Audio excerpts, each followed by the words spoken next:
வெண்பால் கொண்ட சிறுதீவு கால் கொண்டு நடமாடும் நீதான் என் அதிசயமே.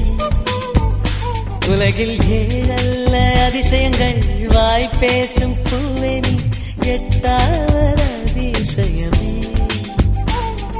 வான் மிதக்கும் கண்கள் தேன் தெறிக்கும் கண்ணங்கள் பால் குடிக்கும் மதரங்கள் அதிசயமே.